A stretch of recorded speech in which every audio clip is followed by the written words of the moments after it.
Tonight on CBC Vancouver News. I feel happy today that I see so many people come out here. The last residential school closed in the 90s, so this is not a forgotten history. People in BC and across the country mark the National Day for Truth and Reconciliation. Plus, the Conservative government wants to make sure that it is being upheld the way it was intended. Some want to undo that progress. The BC Conservatives appear to change their position on the UN Declaration on the Rights of Indigenous Peoples adopted in BC almost 5 years ago. And Love you.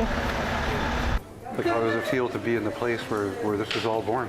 Lots of community, you just feel like you belong. Journey Home. Dozens of people of Nisga'a heritage travel to northern BC to reconnect with their traditional homelands. This is CBC Vancouver News.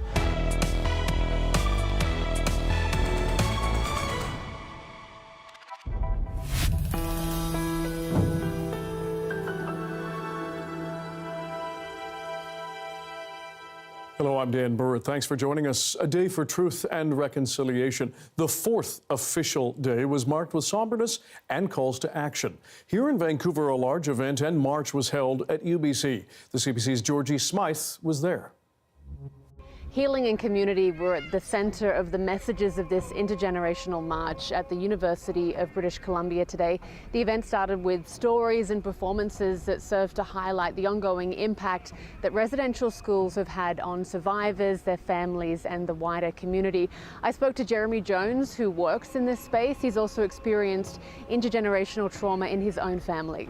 I think it's important to highlight the histories and legacies of Indian Residential School because it's a part of our history. And not only is it a part of our history, it's a part of living memory. We still have survivors, and some who are not that old, as the last residential school closed in the 90s. So this is not a forgotten history. This is in our lived memory. And as an intergenerational survivor, both of my parents attended the Indian Residential School, and that I see how my father navigates the world with his what he was brought up in, and still finds ways to center joy and healing. Now, this event attracts people from all different walks of life. I spoke to some of them about exactly why they wanted to be here today. It's sad, it's very traumatic. It's a heavy feeling that you feel when you hear the stories. But also I do feel celebration of our culture. Like, I feel happy today that I see so many people come out here, and so many people every year and year, there's more and more people learning about our history and learning it from a decolonial lens. So basically, I'm also a newcomer here, so I would like to learn more about here's culture. So I know that I would like to know more about its histories, and so I just try to learn more about here. It's wonderful to see more people come, and it's wonderful always to hear the stories from the residential school survivors, and every time you hear a personal story, it just hits you more deeper in your heart about the atrocities that happened at those residential schools. Now, this is a more reflective part of the day here. We've got people stopped in this space reflecting on the things that they've learned today, stories. We've got people planting messages in the ground here, calls for reconciliation, a way to bring the messages of this event forward from today. Georgie Smythe, CBC News, Vancouver. Reconciliation with First Nations is a topic in this fall's provincial election. While the BC NDP and BC Greens say they support the UN Declaration on the Rights of Indigenous Peoples, the BC Conservatives now appear to be changing their position. More now from Mira Baines.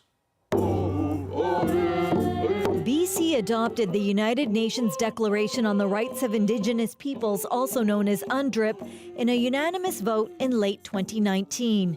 The goal is to recognize and protect the rights of Indigenous peoples and clearly lay out the process for them to be part of decisions that affect them.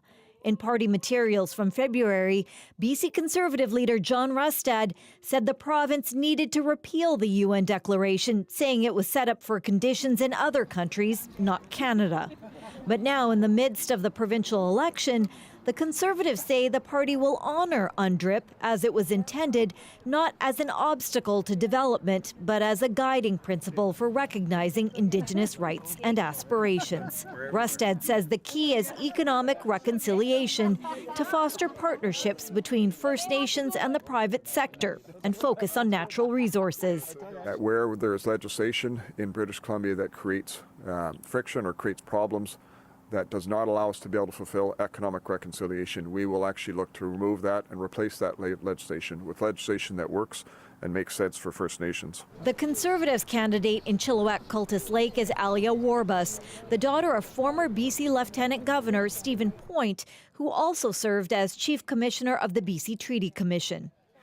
Today, we're all here to witness the exciting shift in government and relations with Indigenous people to achieve balance and prosperity. While Rustad unveiled his plan, BC NDP leader David Eby attended a Truth and Reconciliation event in his riding at UBC. The leader of the BC Greens, meanwhile, says the province has been a leader in recognizing Indigenous rights by adopting UNDRIP.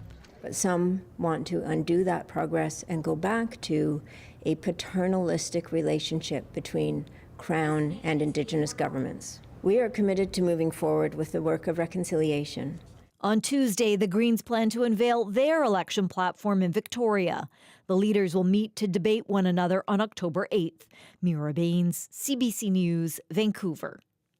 Indigenous leaders are hoping for the pace of reconciliation to continue after the election. So far, the province has made progress on 60 of 89 actions under its Declaration on the Rights of Indigenous Peoples Act. But as Chet Posset explains, others are concerned current politics could stall or reverse the province's path. BC's unique when it comes to reconciling with First Nations. It has its own specific laws for implementing a framework to meet a UN declaration, which sets minimum standards for Indigenous peoples' survival, dignity, and well-being. To put meat on the bones, if you will, of the UN declaration. We passed a statute. It had unanimous support. And then it was the hard part. How do we make sure that it's not just words? For the past 4 years, Murray Rankin's been BC's Minister of Indigenous Relations and Reconciliation. As part of the BC NDP government, he's retiring, but is proud of the work to move reconciliation from words to action. With initiatives such as funding to help nations purchase and investigate sites of former residential schools, Indigenous-specific health care, nearly $2 billion for affordable housing, and of course, landmark agreements recognizing Aboriginal title in places like Haida Gwaii. I think we've managed to make some progress. We've moved the dial a little bit, but clearly there's way more to do. All political parties recognize this important work, but this election is introducing a difference of opinion over how to do it. As we go forward, we're going to be very focused, like I mentioned, on getting our economy going, making things happen for both Indigenous and non-Indigenous alike to be able to prosper from that. That's why we're going to be very focused on what we call economic reconciliation. John Rustad is promising changes to BC's course on reconciliation, leaning into his time as Indigenous Affairs Minister 10 years ago to continue with agreements with First Nations that focus on resource development in territories, saying through this economic reconciliation, we saw First Nations communities rise up from impoverished conditions and truly begin to thrive. Rustad also wants to repeal BC's commitment to the UN declaration, saying land title agreements could infringe on private property rights. Title on Haida Gwaii will now exist underneath your private property, underneath your communities. That also means Haida law will apply to those communities. Rustad's plan is being condemned. We find it absolutely disturbing that Mr. Rustad is on record saying that he would repeal DRIPA if he were elected as Premier of British Columbia and totally destroy all of the progress we've made in the last several years. The BC Conservative leader is also being called out over misinformation, as the Haida Agreement, according to signatories, does not apply to private property rights and existing government services and infrastructure on Haida Gwaii. Both the BC NDP and the BC Greens are committed to staying the course. They worry any changes could return the province to the courts to spend hundreds of millions of dollars on lawsuits over title fights, something the justice system has sided with nations over. Any politician who suggests that they can ignore that direction and take us backwards is wrong. We can't. The courts have been clear again and again and again. And so the work now is to lean into reconciliation. The political back and forth is creating uncertainty for nations trying to work in their communities to make life better for their members. It's a balance of the economy, and it's a balance of holding up our culture, our language, our ceremony, and how we're dealing with this healing journey as Indigenous communities in this non-Indigenous world. Williams Lake First Nations Chief Willie Sellers says his nation has benefited from the progress on reconciliation under the NDP. He simply wants the work to continue, devoid of political rhetoric. You can only hope that whether it's the NDP or whether it's a Conservative or whether it's the Green Party, they're going to continue to have that conversation, hold us up and sit at our tables, and allow us to be part of that education with them. When it comes to winning elections, candidates must show how they're different from one another to push voters to make a choice. But when it comes to issues like reconciliation, the people involved in it would prefer votes for consensus. Chad Pawson, CBC News, Vancouver. A fire near Oak Street and 49th Avenue in Vancouver had fire crews scrambling earlier in the day. The blaze began on a porch, but by the time crews had arrived, the home was engulfed, and 2 homes nearby were also on fire. Crews say the one home was destroyed. The nearby houses had some damage, but the fire chief on scene says they managed to protect them. Everyone has been accounted for, and investigators are now trying to figure out what sparked that fire. If you're traveling in the interior and trying to cross lakes and rivers using inland ferries, a warning: ferry workers have taken job action and refused to work overtime this long weekend. The operator, Waterbridge Ferries, says some vessels are not operating at all, others operating only sporadically. Impacted ferries include the Adams Lake Ferry, the Upper Arrow Lake Ferry, the Arrow Park Ferry, and the Needles Ferry. While the ferries are considered an essential service, union organizers say the overtime ban helps draw attention to the need for what they say is the need for a better contract. Hundreds of people use the ferries every day, and ferries will run for those needing an emergency crossing like police or ambulance, or those heading to school or to a medical appointment. BC has the lowest fertility rate in Canada. That's in the findings in new data released by Statistics Canada. The report shows 10 out of 13 provinces had reached record lows, but BC was the lowest, with 1 child per woman. A total of 41,268 babies were born in the province last year. Experts say the decline is most likely linked to growing financial strain and lifestyle changes. There's such a massive economic impact to what's happened over the last number of years with COVID and our inflation rates and the housing crisis that I'm not surprised that young people are delaying having children, or potentially not even able to have children at all by the time they're economically able to. The report also shows BC has the highest average age of childbearing in the country at 32.6 years. The national average is 31.7. A journey home. Dozens of people with links to the Nisga'a community return to their traditional lands and people. We're going to take that trip with them next.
This summer, 35 people of Nisga'a heritage from across the province made the trek to northwestern BC. It was all part of a program put on by the Nisga'a Vancouver Society called Journey Home. Our Indigenous Affairs reporter Wamish Hamilton spent a week with the group to find out what it's like for urban Indigenous people to reconnect with their traditional homelands for the first time.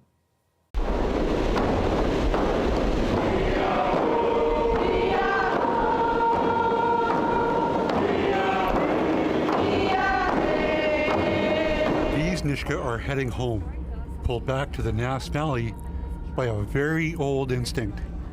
Some are returning after they were taken as children. Some moved away with family long ago. Others were born elsewhere, never setting eyes on the place they're from. Justin Lawrence takes it all in. He knows he's Indigenous, and now he'll learn his identity as a Nisga'a. He's lived his life in East Vancouver. These lands are his ancestral home. Always heard Lac La Zappe, Greenville, never knew exactly where that was. This is the journey home, a trip that began 800 kilometers to the south. Roughly 30 Nisga'a are traveling from around the province. The bus trip takes them 2 days through Prince George and Terrace to the Nass Valley in northern BC. We have so many relatives that are out there that were taken in the 60s group. Lavita Trimble is on the board of directors of Nisga'a Samics in Vancouver. They provide support for urban members and are organizing this trip. We want to strengthen the connections and just, really help our people heal from the aftermath. And Samics has created that bridge to get back knowing the people. So I'm excited to go up and see it, see the Nass Valley and feel the wind and walk around in the forests and spend some good time up there. It's going to be a good week. Richard Brown will see his homeland for the first time as an adult. His mother has been looking forward to this day since they left when he was a child. I'm excited for him. He gets to meet a lot of our relatives.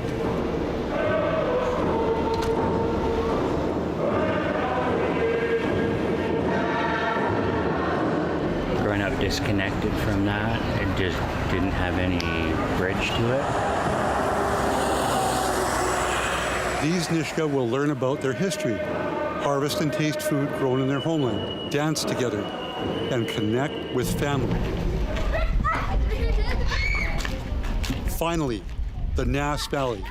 Their first stop is Gitlach-Demek. So this is my husband, Gary. He's my first cousin, Richard. This is my little girl, Kristen. Hi. Oh, Richard. Hi. Love you.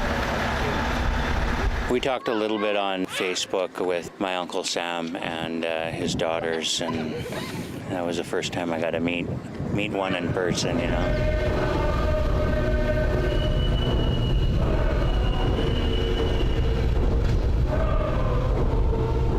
People who are on this journey range in age from children to adults, and in some cases, grandparents. People who have lived away, disconnected from their homes, families, culture, and tradition for years, decades, and in some cases, even generations. The questions that they come here with are the same ones you're taught about when you're an Indigenous child. Who am I? Where am I from? Who's my family? Who are my people? The answers to those questions are profound to one's Indigenous identity, no matter where you're from. Only made with beef meat, or can it be moose meat? Yeah! Justin only knows city life. His mother was a 60s scoop victim, so his family tree was a mystery. He always felt like he belonged somewhere. Now he's discovering it's here. How does it feel to be in the place where this was all born? Lots of community, you just feel like you belong. Yeah, I feel like I'm home. I am home. Welcome home. Justin and Richard are finding the rhythm of their Nisga'a culture as Richard takes his first steps to the drum beat. Justin records the moment for his mom. While she'll return south, he wants to stay for good. Now that I've been here for the first time and seeing where my family comes from, definitely I belong here.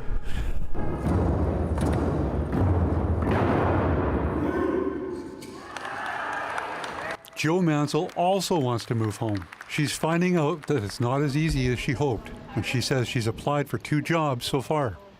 I'll keep applying and keep reaching out to meet different family members, yeah. Adopted during the 60s scoop, she grew up in Kelowna, where she still lives. I'm really mad about what they took away and the opportunities to know and understand my culture and my language, and for my children to know that too. I didn't grow up on a reserve, so I kind of always felt like I didn't belong. Kind of pissed about it, really. But the other side of it, I've been excited to be here. Yeah. Amid the pain, for Jo, an unexpected, uplifting moment along the way. She meets a relative, a family tree, and Jo's place in it. And it's nice to have it, like I can see it visually.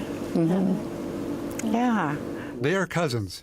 Rosalie Vickers returns in the summer and keeps these handwritten notes of her relations, which now include Jo. I'll tell you, this is where Joshua, he's the brother of my Fred. This trip has been life-altering for these Nisga'a who have come home for the first time. Like salmon, they have an inner need to return to a specific creek and no other. They came with questions that needed answers. The statement we consistently heard was, "I'm home. I know I belong."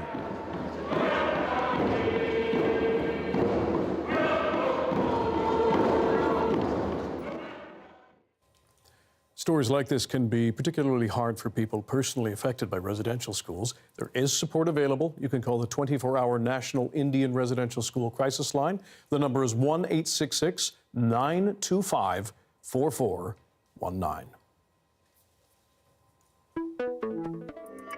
And at 6:24 live, look at White Rock and the Pier. We had cool and crisp fall weather over the weekend on the South Coast. What's next? Darius has your BC-wide forecast after this.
Darius Madavi is here with our BC-wide weather forecast for the week ahead.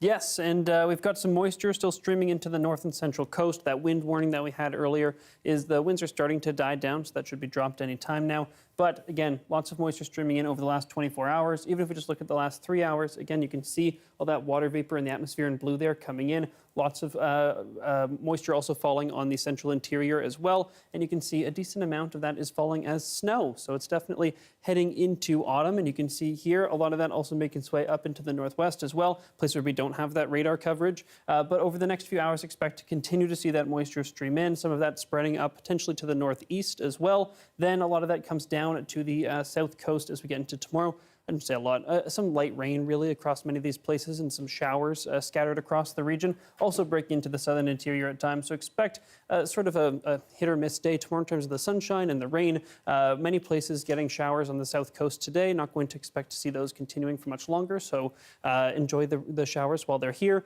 Up on the North Island as well, some proper rain tonight before tapering into showers tomorrow. Temperatures also falling quite a bit, especially in the northern half of the province over the next few days. For most places, the temperatures are fairly seasonal, albeit or maybe just a little bit below. In terms of conditions across the province tomorrow, plenty of sunshine in many places, but also the risk of some thunderstorms up in the northeast, in the Peace in particular, as well as in the central interior. And here in Vancouver, Dan, expect, again, some showers tomorrow, clearing out late in the afternoon, possibly, and then lots of sunshine in the week ahead. It sure is fall. Thanks, Darius. Thank you. And thank you for being with us tonight on CBC Vancouver News at 6. Watch this newscast on CBC Gym and our website, cbc.ca/BC. More now from the Truth and Reconciliation event in Ottawa.